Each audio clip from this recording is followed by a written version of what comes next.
So I actually hesitate a little bit to share with you guys meat. I am sharing with you what I personally do. I have been doing this for over 10 years. Don't ask me to figure out the dates. Well over 10 years. And this is how I do things, and it's my way. It works for our family. If you don't like the standard or however I do them, that's okay. You can do you, and you can do your way. So all I did was clean out the jars, and I am going to pack them with some meat.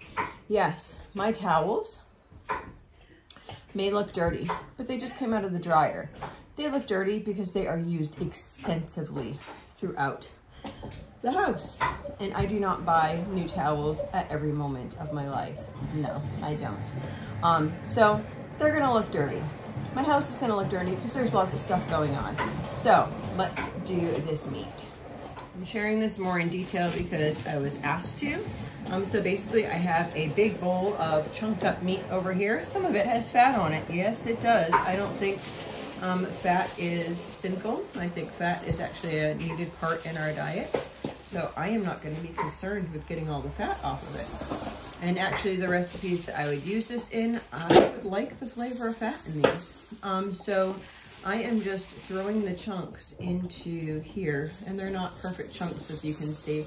If you were to store-buy meat, then you could just buy chunks. You could either buy a pork one, would probably be cheaper, I'm not sure, or pork chunks, and then just shove them in here.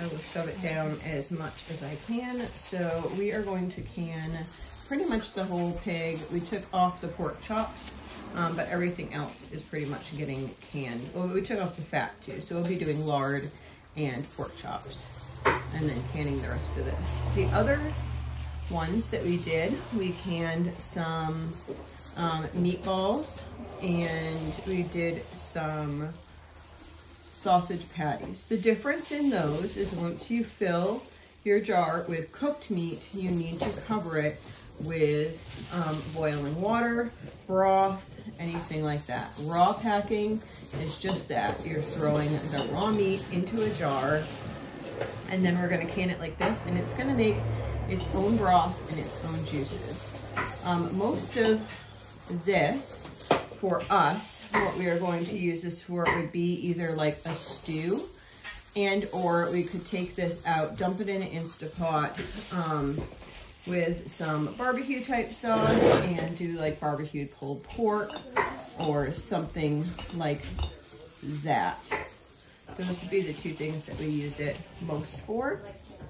So having meat on hand canned is really helpful because I can just add, say, a canned meat along with a couple things of canned vegetables and some seasonings, and we have a meal. And that's fast food at our house, is real food just dumped into a pot with some seasoning, and you have a delicious meal.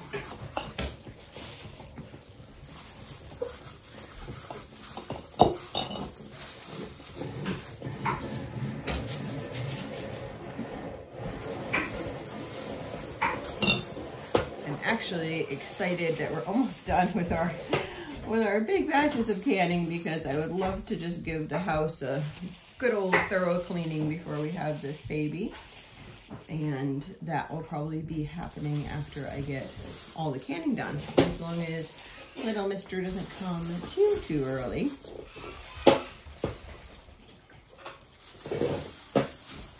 There's always projects on a homestead.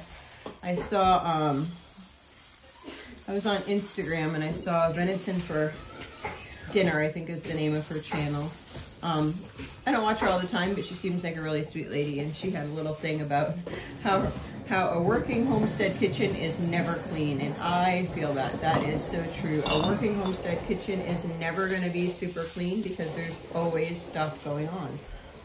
And also, a lot of times, if things are getting rotated through things, like spotlessly clean. My table was cleaned this morning before I did this.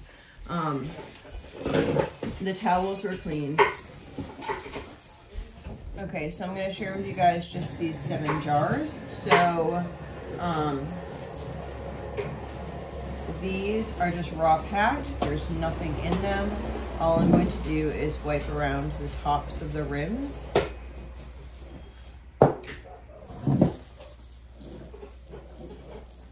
You guys, this is so super simple.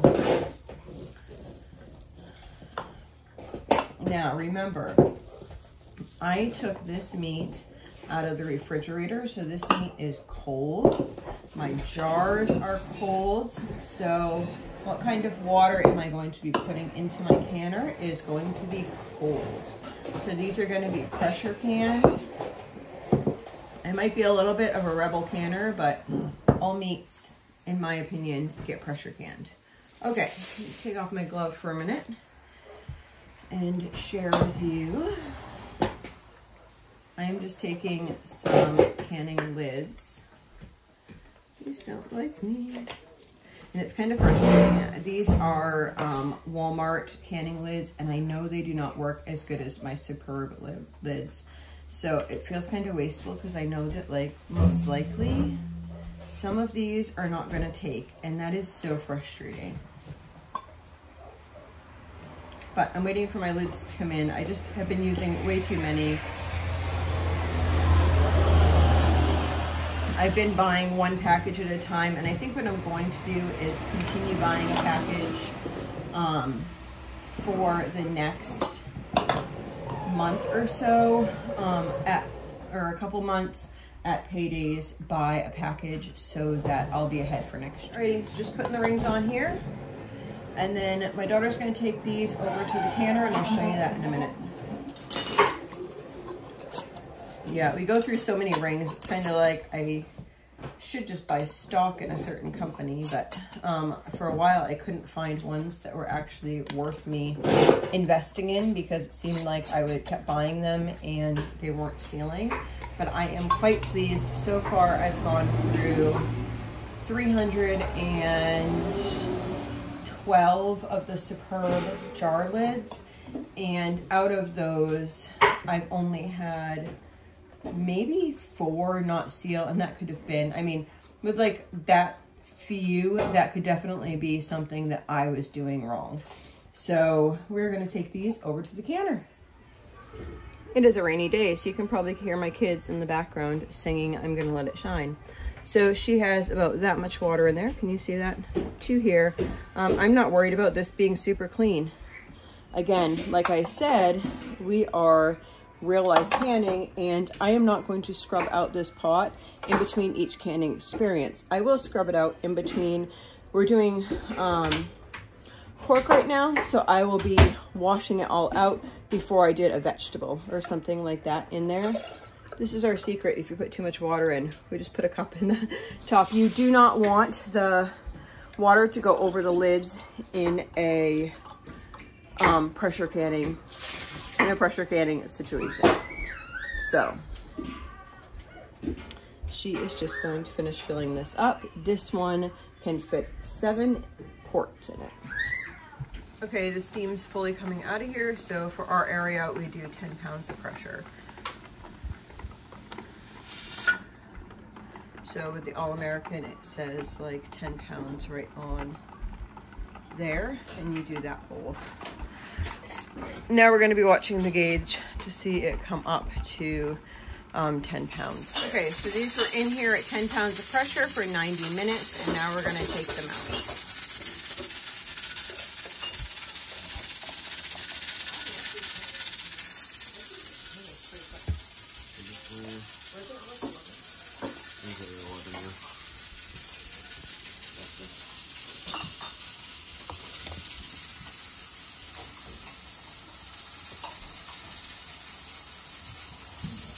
As you can see, all the meat is cooked down, and there's like a nice broth in there as well.